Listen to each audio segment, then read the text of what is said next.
L'île de Miginga, aussi petite qu'une poussière flottante au milieu du vaste lac Victoria, détient le titre peu enviable de territoire le plus densément peuplé de la planète. Sa superficie, à peine plus grande qu'un terrain de football, ne dépasse pas 1 hectare.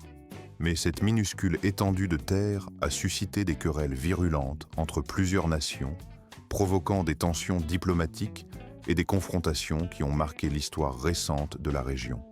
Malgré la modestie de sa taille, ses habitants ont su, contre toute attente, bâtir une communauté vibrante où la vie s'organise dans des conditions extrêmes, avec des habitations faites de métal rouillé, souvent exigu, où l'on empile à peine quelques meubles pour abriter des familles entières. Aucun confort moderne, pas même la moindre toilette ne vient adoucir leur quotidien. Mais la solidarité et la débrouillardise restent leur socle. La vie, à Miginga, peut apparaître rude, presque impitoyable. Mais cette réalité n'a pas empêché ses habitants de créer un tissu social dynamique, où la communication humaine devient leur seul lien avec le monde extérieur. Sur cette île isolée, il n'y a pas de poste de police ni d'autorité officielle, mais à la place, une petite place centrale accueille un bar bruyant, véritable lieu de rassemblement où se mêlent rires, disputes et échanges de nouvelles. La superficie de cette minuscule terre, qui ne représente qu'un fragment du terrain d'un match de football, a pourtant été au centre d'un conflit majeur entre des États africains, chacun revendiquant la souveraineté sur ce territoire insignifiant aux yeux du monde, mais stratégique pour ses ressources naturelles. Pourquoi une si petite île calcaire, presque insignifiante, déclenche-t-elle des controverses si acerbes? Pourquoi suscite-t-elle autant de passion et de rivalité? La réponse réside dans ses richesses naturelles, ses eaux poissonneuses et la valeur économique qu'elles représentent. Restez attentifs, car nous vous dévoilerons les secrets enfouis dans cette terre minuscule, ainsi que les histoires inédites qui en font l'un des lieux les plus insolites de notre planète. Imaginez maintenant que vous naviguez à travers les immenses eaux du lac Victoria, ce géant d'eau douce qui s'étend sur une surface impressionnante de 27 000 miles carrés, ce qui en fait le plus grand lac d'Afrique et le second plus vaste au monde.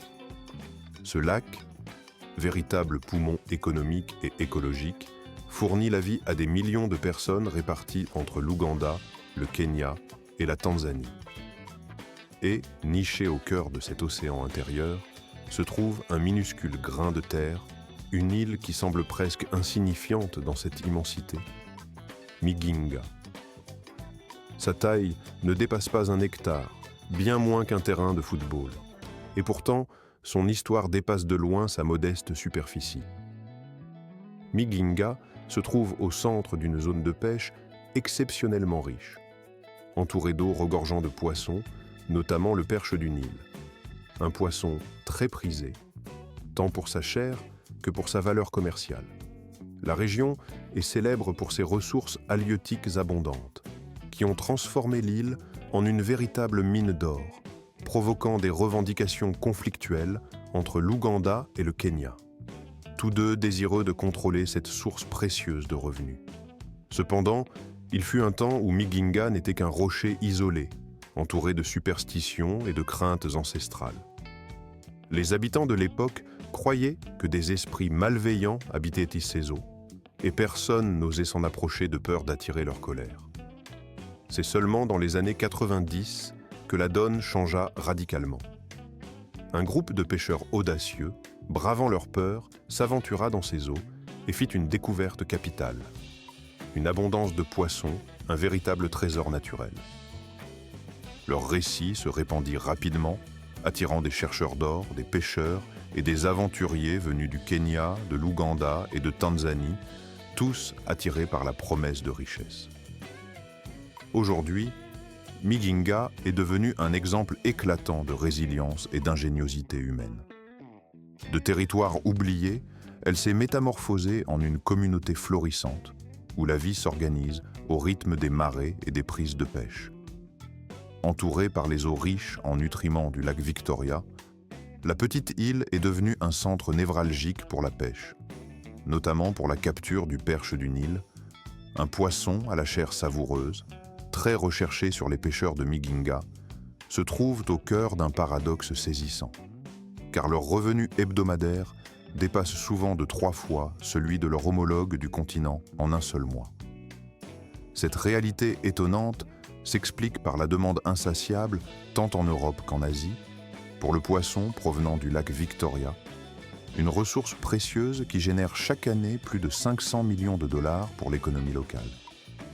À cet égard, l'île de Miginga occupe une place centrale, puisqu'elle contribue à une part significative de ses revenus colossaux. Les habitants de cette petite île, principalement des pêcheurs, participent à cette manne financière, apportant à eux seuls des millions de dollars chaque année dans le circuit économique régional. Leur activité soutient non seulement les familles qui vivent sur l'île, mais répond aussi à la demande mondiale pour des fruits de mer d'une qualité remarquable, contribuant ainsi à la prospérité collective. Pourtant, derrière cette apparente facilité de faire fortune, se cache un ensemble de défis considérables, car la vie sur Miginga n'est pas sans risque ni complications. La tentation de tenter sa chance en s'installant dans cet environnement difficile, en espérant un profit rapide, soulève une question essentielle. Serait-on prêt à prendre le risque de partir en camping dans un lieu aussi hostile pour espérer une richesse immédiate? La réponse à cette interrogation reste ouverte, invitant chacun à réfléchir à ses propres limites et aspirations, tout en laissant libre cours à ses opinions dans les commentaires. La renommée de Miginga s'est véritablement amplifiée après la découverte de ses riches réserves de poissons, notamment la précieuse perche du Nil, une espèce prisée par les marchés internationaux. La perspective de s'enrichir rapidement a attiré de nombreux pêcheurs des régions voisines, venus en masse pour profiter de cette opportunité unique. Progressivement, l'île a été entièrement transformée, ses terres étant recouvertes de structures artisanales en bois et en métal qui se superposent dans un désordre organisé, créant un paysage urbain chaotique mais vibrant, le tout dans une superficie inférieure à un acre. Aujourd'hui, environ 500 personnes vivent sur Miginga dans des conditions qui défient toute conception classique d'habitat. Un entassement extrême où chaque mètre carré est exploité à son maximum. La densité de population atteint près de 100 000 habitants par kilomètre carré, ce qui en fait l'un des lieux les plus densément peuplés de la planète, un chiffre qui paraît presque impossible à croire. Pourtant, l'attractivité de cette île ne se limite pas à la seule pêche. La position géographique et la statut politique de Miginga lui confèrent une singularité indéniable.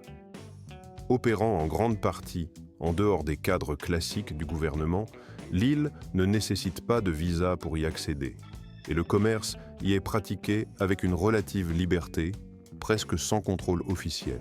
C'est cette absence de bureaucratie qui attire ceux qui veulent échapper aux lourdeurs administratives, créant une atmosphère à la fois chaotique et libératrice, où l'ordre apparent côtoie l'anarchie organisée. La persistance de cette communauté, malgré les défis environnementaux du lac Victoria, est tout aussi étonnante. Au cours des 40 dernières années, près de 80% des espèces indigènes ont disparu, victimes de la surpêche et de la dégradation de leur habitat naturel. Pourtant, paradoxalement, les eaux qui bordent Miginga restent étonnamment riches en biodiversité, ce qui continue de fasciner les spécialistes et les chercheurs. Plus le nombre de personnes afflue vers cette île, plus leur capacité d'adaptation semble exemplaire, illustrant une résilience humaine hors du commun. La communauté, bien que limitée par l'espace, le manque d'institutions officielles et les difficultés liées à la vie dans un environnement saturé, parvient à prospérer. La manière dont plusieurs centaines de personnes parviennent à vivre en harmonie sans autorité centrale, dans un lieu si exigu, demeure une énigme fascinante. Les réponses à cette question complexe sont aussi captivantes que l'île elle-même, révélant une capacité d'organisation collective étonnante, fondée sur des règles tacites, des solidarités informelles et une adaptation constante aux conditions difficiles. Au cœur de cet espace insulaire si discret, la petite île de Miginga, nichée quelque part dans cette région encore mystérieuse, a su, contre toute attente, élaborer un système judiciaire qui lui est propre, singulier dans son genre.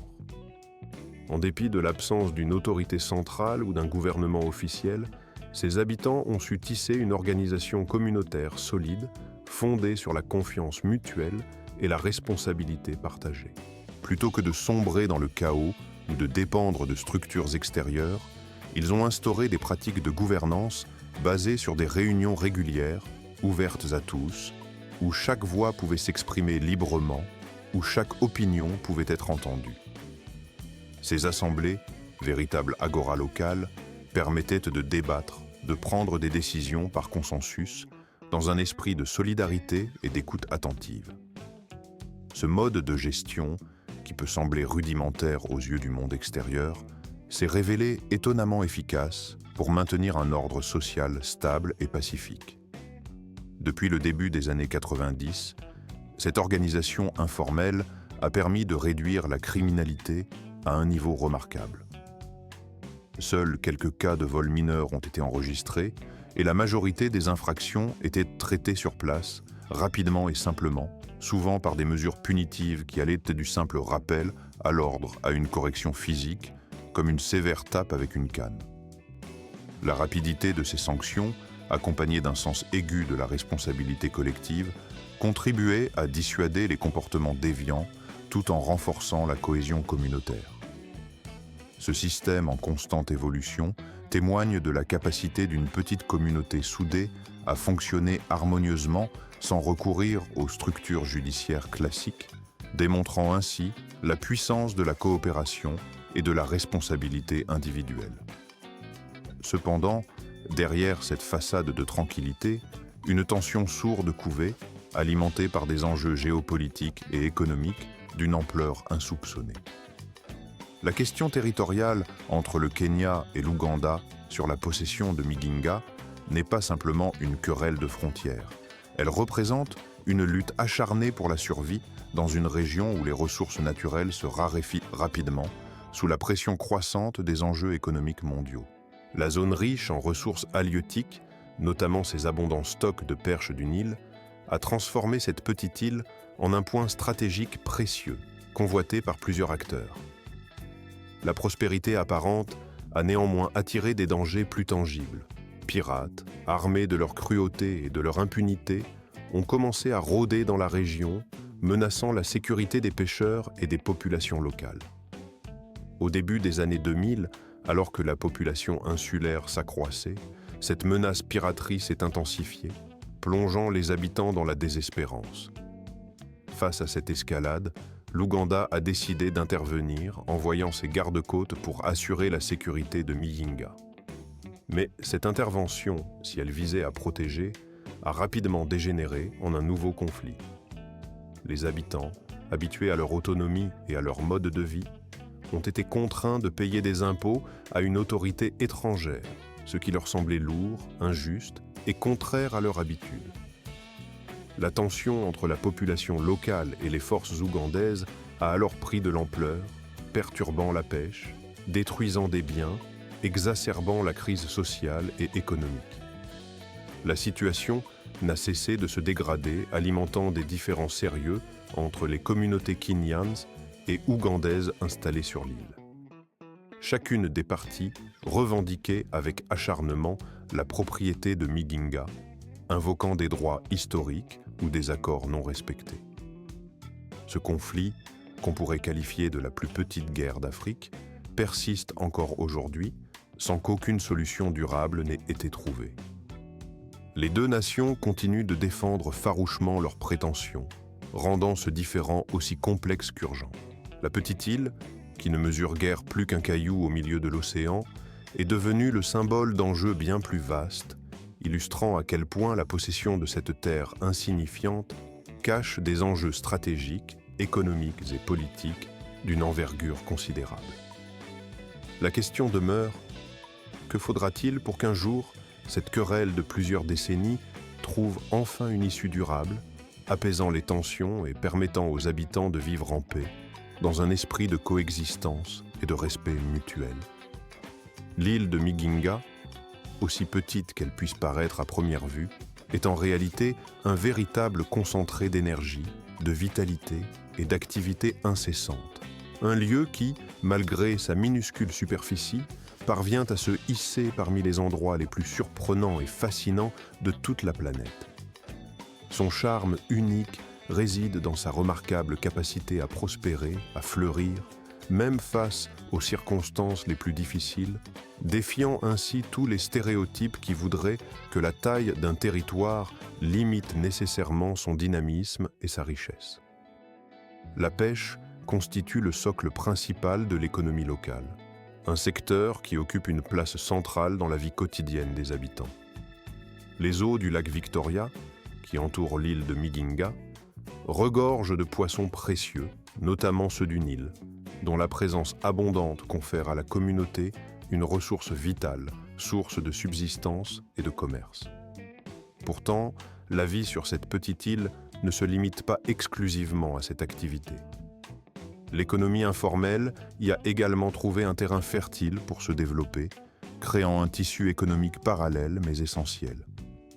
Les résidents y ouvrent de petits magasins où l'on peut acheter des produits artisanaux, des vêtements ou d'autres articles de première nécessité. Certaines entreprises locales opèrent en partenariat, proposant des services variés qui répondent aux besoins quotidiens, qu'il s'agisse de fournitures de base ou de petits commerces de proximité. Il n'est pas rare, en parcourant l'île, de croiser des salons de beauté rudimentaires, souvent improvisés, où les habitants prennent soin de leur apparence avec des moyens modestes mais efficaces. Ces petites entreprises, souvent gérées avec ingéniosité, illustrent à quel point la communauté sait tirer parti de ses ressources limitées pour assurer sa survie et son bien-être. Étonnamment, malgré la simplicité de leur mode de vie, il existe plusieurs pharmacies sur Miginga. Bien que celles-ci offrent une certaine assistance en cas de petits malaises ou de premiers soins, il faut souligner que pour des soins médicaux plus sérieux ou spécialisés, il est toujours nécessaire de se rendre sur le continent, car aucune structure hospitalière ne se trouve directement sur l'île. Les conditions de vie à Miginga sont tout aussi singulières que son économie. Les habitations, bâties principalement en tôles ondulées, ne sont que de simples abris, souvent dépourvus de confort moderne. Dans ce centre vibrant d'activité, aucune maison ne possède de toilettes intégrées, obligeant ainsi les habitants à utiliser le lac pour se laver, se doucher et parfois même pour d'autres besoins hygiéniques. Une règle tacite, presque une coutume non écrite, a émergé dans cette société atypique. Un côté de l'île est réservé à l'hygiène masculine, l'autre à l'hygiène féminine. Bien que cela puisse sembler chaotique ou déroutant pour un œil extérieur, les habitants se sont étonnamment adaptés à cette organisation singulière, trouvant leur équilibre dans cette division qui, malgré son aspect peu conventionnel, leur permet de vivre en harmonie. La vie nocturne de Miginga, loin d'être calme ou monotone, ajoute une dimension supplémentaire à la vie insulaire. Malgré les conditions rudimentaires, l'île compte environ 14 maisons closes et plusieurs bars animés où les résidents aiment se retrouver pour décompresser après une journée bien remplie. Ces établissements, où l'alcool coule à flot et où l'on trouve parfois des drogues légères, contribuent à créer une atmosphère brute, authentique, presque sauvage mais indéniablement attrayante. La combinaison d'un labeur quotidien intense et d'un divertissement nocturne permet aux habitants de maintenir un équilibre fragile mais précieux.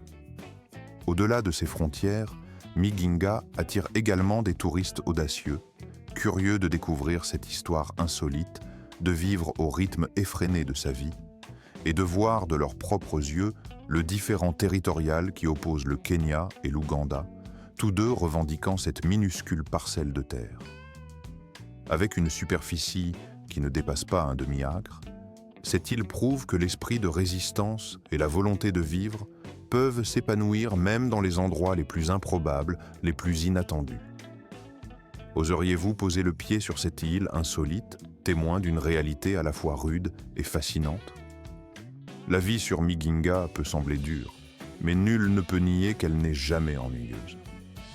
La connaissance de chacun par tous, l'esprit de communauté qui règne ici, constitue la véritable force de cette petite société. Les nouvelles circulent à la vitesse de la lumière, et la solidarité entre les habitants est essentielle pour faire face aux difficultés du quotidien. L'électricité.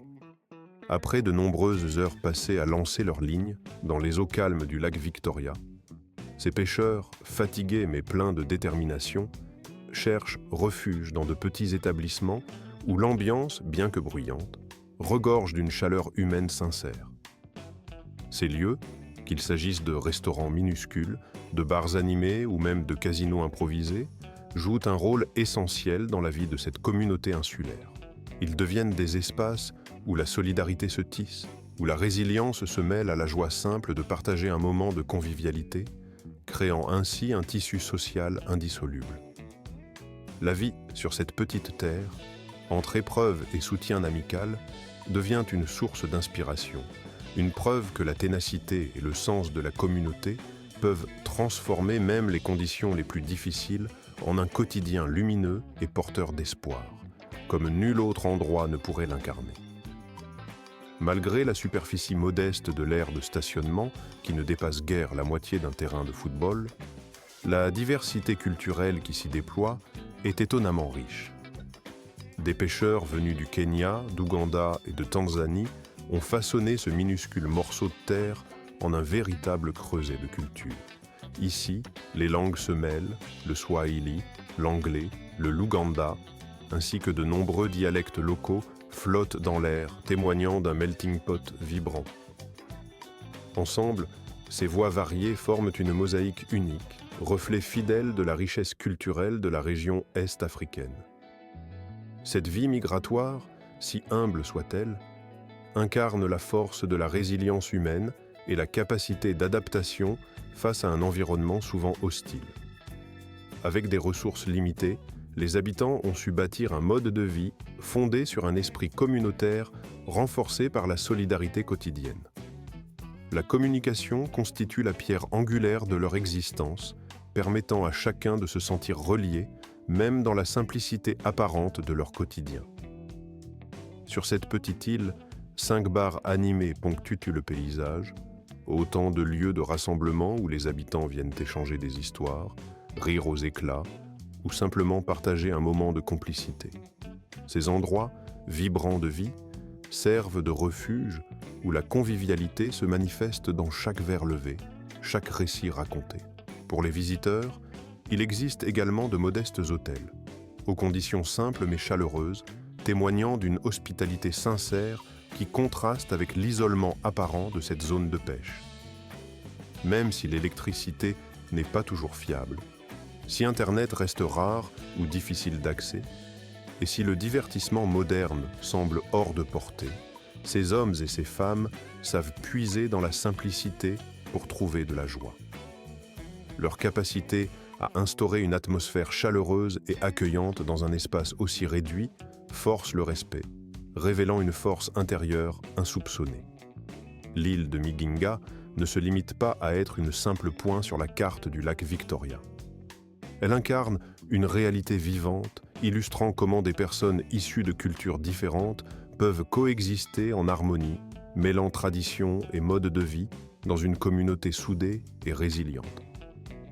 La véritable essence de cet endroit ne réside pas uniquement dans ses enjeux territoriaux, même s'il est au centre d'un différend entre le Kenya et l'Ouganda.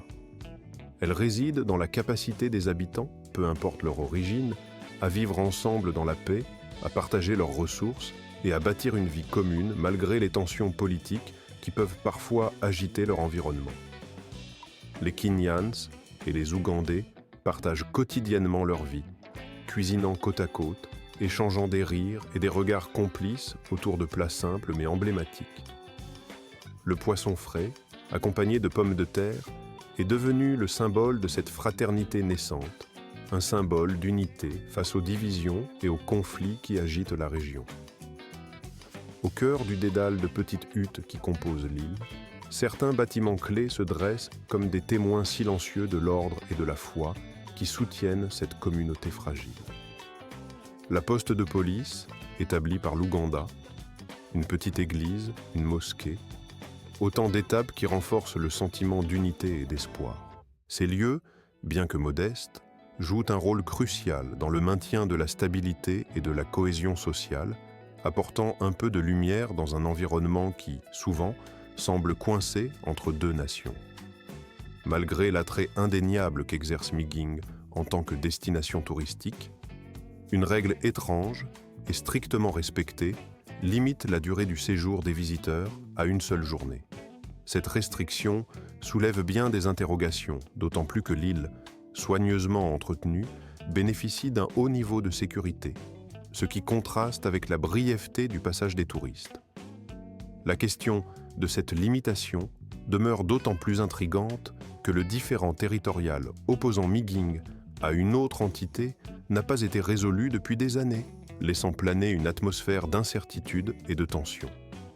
Pendant ce temps, les habitants de l'île poursuivent leur existence quotidienne avec une résilience remarquable, travaillant côte à côte pour assurer leur survie dans un contexte marqué par l'instabilité. Leur cohésion, leur esprit d'unité et leur capacité à faire face aux défis témoignent d'une communauté profondément soudée qui trouve dans cette coexistence fragile une force insoupçonnée. C'est précisément cette étonnante alchimie entre la survie collective et la coexistence pacifique qui confère à l'histoire de Migingue une dimension si captivante. La question qui se pose alors est: seriez-vous capable de vivre et de prospérer dans un lieu aussi singulier, où l'incertitude et la beauté cohabitent? Laisse-t-il place à la curiosité, à l'aventure et à la réflexion? Restez attentifs, car des éléments nouveaux pourraient venir enrichir cette énigme. À seulement quelques pas, à peu près 100 mètres de Migingue, se trouve une autre île, appelée Uzinga. Celle-ci est bien plus vaste, mais presque totalement déserte. Malgré sa superficie importante, seule une poignée de familles et un petit groupe de chercheurs, spécialisés dans l'étude de la faune du lac Victoria, y résident temporairement ou de façon ponctuelle. La question qui se pose alors est: pourquoi cette île si grande demeure-t-elle si peu habitée? Peut-être la réponse se cache-t-elle derrière une légende ancienne, transmise de génération en génération. Selon cette tradition orale, un esprit maléfique, connu sous le nom d'esprit sombre, aurait autrefois élu résidence à Miginga, avant de migrer vers Uzinga. La légende affirme que cet esprit aurait apporté le malheur à ceux qui osaient rester dans ces lieux, semant désolation et malchance. C'est en grande partie à cause de cette réputation sinistre que la majorité des gens préfèrent mener une vie plus bruyante, plus agitée, dans la ville ou dans d'autres régions, plutôt que de risquer l'ombre menaçante de l'esprit sombre. La légende d'Uzinga n'est qu'un des nombreux mystères qui rendent ces îles si fascinantes, si pleines de secrets et d'histoires non révélées. La question est donc: oseriez-vous prendre le risque d'y vivre? Seriez-vous attiré par cette aura d'inconnu et de danger? N'hésitez pas à partager votre opinion, votre point de vue sur ces lieux énigmatiques. J'espère que cette exploration vous a captivé autant que moi. Si cette vidéo vous a plu, n'oubliez pas de cliquer sur le bouton « J'aime » et de vous abonner à la chaîne pour ne pas manquer nos prochaines découvertes. Votre soutien précieux nous permet de continuer à vous offrir des contenus encore plus riches et passionnants. N'oubliez pas de regarder la prochaine vidéo qui s'affichera à l'écran, je suis persuadé qu'elle vous plaira. Enfin, pensez à laisser un commentaire pour nous dire quel pays ou quelle région vous aimeriez que nous explorions lors de nos prochaines aventures. Merci infiniment d'avoir consacré votre temps à cette exploration et à très bientôt pour de nouvelles découvertes.